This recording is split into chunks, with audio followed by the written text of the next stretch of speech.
I just want to direct your attention to these tire marks. You can actually see where Stillwell lost control of her car before hitting a sign and ending up in the Wicomico River. Some houses like the one behind me here are severely damaged. There's debris all over the place here today and down power lines, and a lot of the roads here in Laurel have actually been closed off. A 14-year-old and a 17-year-old are facing multiple charges tonight after police say they fired off several shots in a Kent County neighborhood. On Monday, the Salisbury Fire Department's newest recruits suited up and tackled a controlled burn in Princess Anne. So we went ahead and did some digging on Monday, and we found these court documents which revealed that Chef Patrick Fanning had been getting into some trouble with the IRS over taxes. A double stabbing killed one man and sent another to the hospital in critical condition. But there's one furry friend here that might make you do a double take.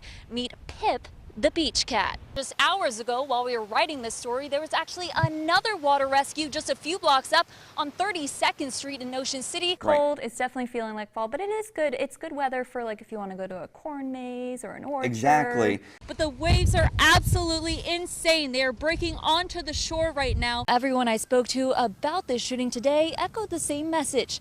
Enough with the violence. Police believe drugs are to blame. This metal was ripped from this trailer almost as if it was nothing. And I also want you to take a look to my left. You can see all these trees here. They were snapped off right at the base, proving the power that this tornado really had. Over 300 acres of farmland could soon become a brand new regional park. And it was all caught on camera. Moving forward, police encourage you to never leave any valuables in your car, like a purse, and to always make sure that your car doors are locked. But some people say raising the room tax may not be such a good idea. That's because they believe it could do more harm than good. The best thing you can do is load up on mosquito spray. This road was completely blown out, forcing the people who live here to find another way home. Rules that, according to what we've learned out here on the water today, are being welcomed by local fishermen.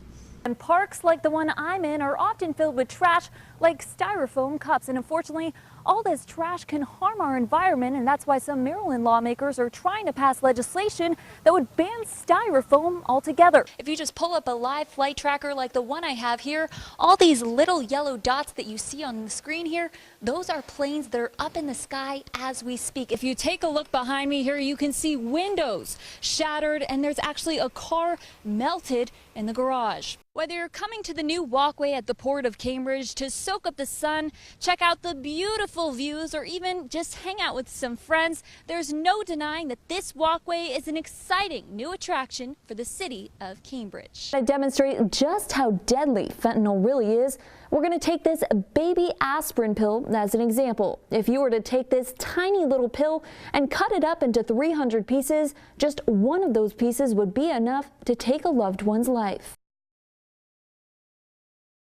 It was right before I got off my bed, the roof just fell, and it fell on my back, and I couldn't move. Georgia O'Neill is feeling lucky to be alive after an EF2 tornado caused a tree to come crashing through her bedroom, trapping her. I was actually trapped there for about 35 minutes, and then a state trooper came, and my stepdad just had to literally just pick it up as much as he could, and I was just able to slide out just enough just to get out. Georgia's house on Seaford Road was completely destroyed by the tornado, but she says she's just happy that she and her family got out alive. These things can all be replaced, but obviously people can't, so yeah, so just thankful that we all made it out okay. Just down the street from Georgia, a mess of down power lines and more fallen trees. We have roof damage here, and obviously the tree down. We've got a lot of trees all over the whole yard now.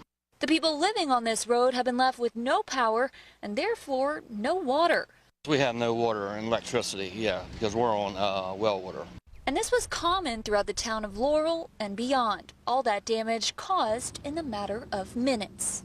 This is the full wrath of what Mother Nature can do. Utility crews and power companies were on hand Monday trying to repair and restore what was damaged.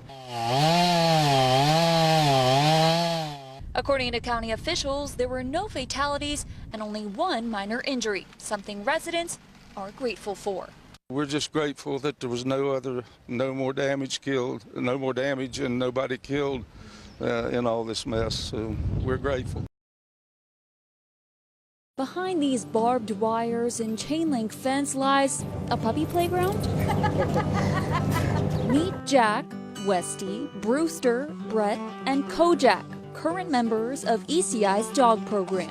The dogs are here from Monday through Friday, and all the inmates train the dogs. Here's how it works. Inmates spend a year to a year and a half training the pups to be service dogs. Basic obedience and basic service dog training. Then they're rehomed to veterans in need.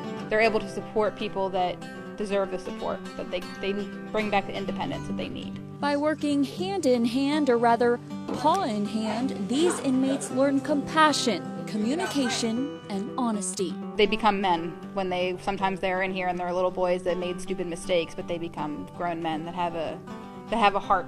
Begging the question, who is training who? I've seen children become men in this program. But here's the thing, these pups need real-world experience. The inmates, they're confined. They're confined in this facility, so they cannot take the dogs to a movie theater, to a kid's soccer game. So the prison is looking for people to take home the dogs on the weekend. We need people that are willing to give at least a year to a year and a half of their time. People like Julia, who's been a weekend puppy raiser for years. There's definitely hard work, but the inmates do a ton of the lift. Since the inmates are able to dedicate so much time to training the pups, they're well behaved at an early age, making them the perfect pup for anyone looking for a temporary but well-trained dog. You're getting a very, pretty much trained dog that, you're having only on the weekends. Now this little guy is only 5 months old, but he's already extremely well trained. Kojak, touch. Good boy. I'd say the inmates have more of a challenge than we do. The more puppy raisers, the more dogs the prison can take in, which is a good thing because for these men, the road to freedom is paved with paw prints. Brooke Butler, 47 ABC.